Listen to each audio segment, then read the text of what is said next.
Good time now to bring in my colleague and friend, Justice Correspondent David Spunt. He has been in contact with the Carter family. He joins us on the phone now. And David, you and I have talked about this back in the office in D.C.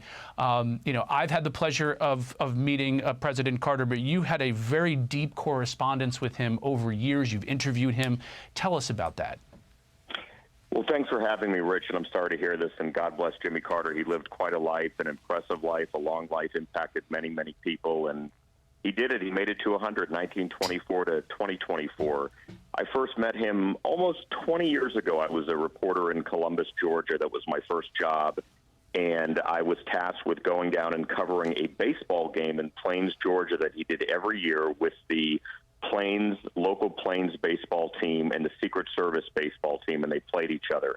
And I remember I was there with my camera, and I asked him if I could talk to him, and he said, sure, no problem. And I'll never forget that it was hot, it was swampy, there were gnats everywhere crawling all over my face, crawling all over his face.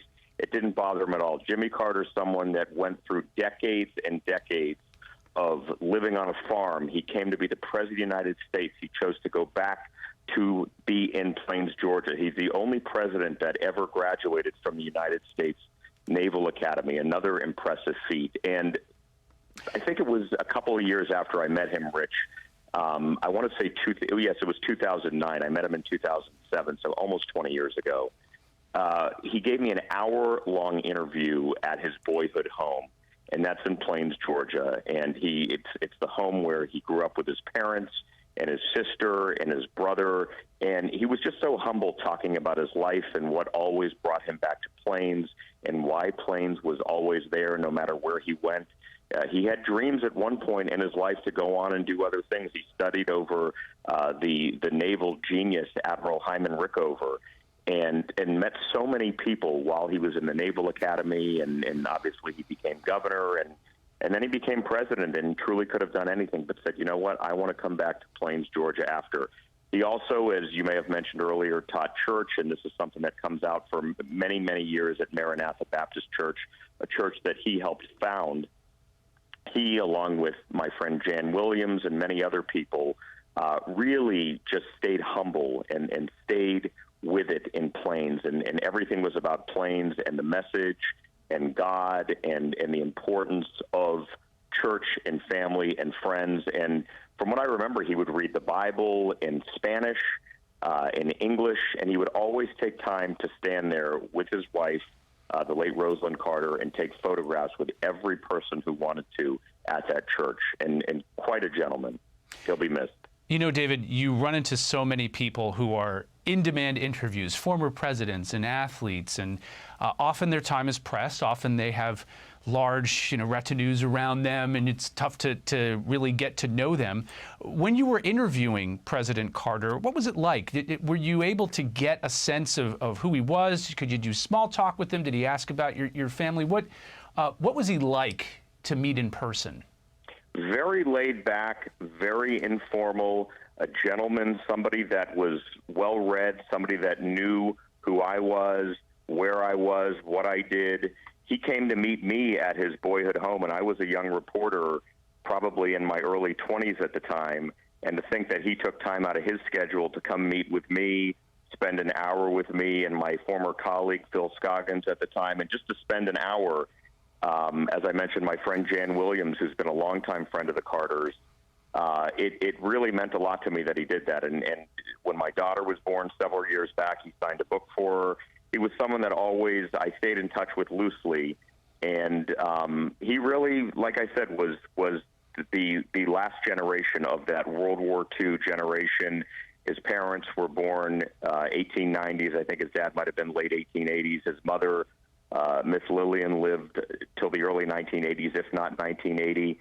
And he always stayed true to his roots, and he always stayed true to Plains, and I think that really speaks a lot. I mean, imagine being the former president of the United States and going back to your home, and he lived in a very modest-style home in Plains, Georgia, and that's where he wanted to live for the rest of his life, and that's where he and Rosalynn did. Yeah, I mean, he wrote dozens of books. He probably could have settled anywhere on the planet if he decided, but he decided to stay home.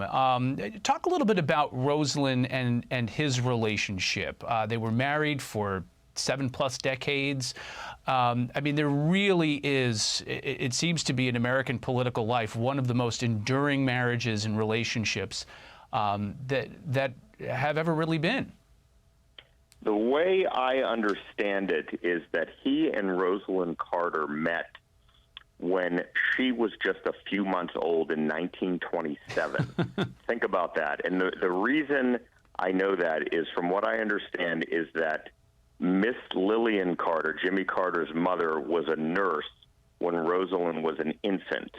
And you have to remember Plains, Georgia in 1927, probably not a lot of people. So the story goes is that he met Rosalynn when he was, 3 or 4 years old, and she was an infant. They obviously didn't connect till many, many years later. But the point is, that is someone that he saw, that he knew, her entire life, from when she was an infant until when she died. And she was always there by his side, an encouraging force, somebody that truly,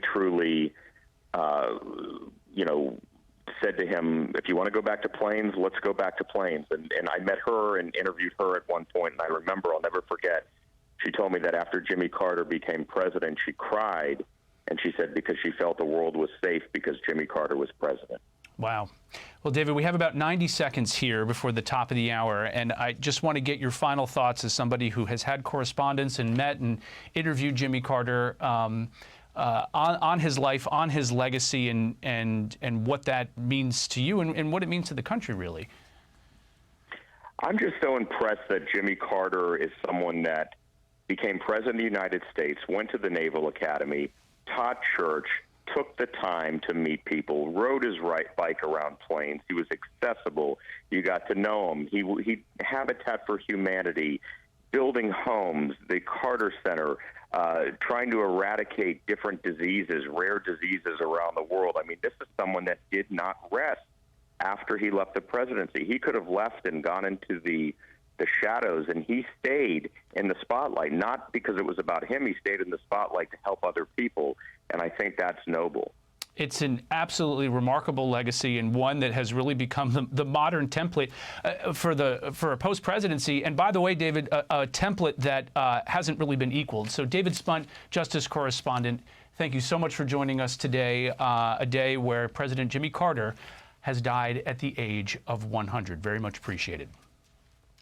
Hey, Sean Hannity here. Hey, click here to subscribe to Fox News YouTube page and catch our hottest interviews and most compelling analysis. You will not get it anywhere else.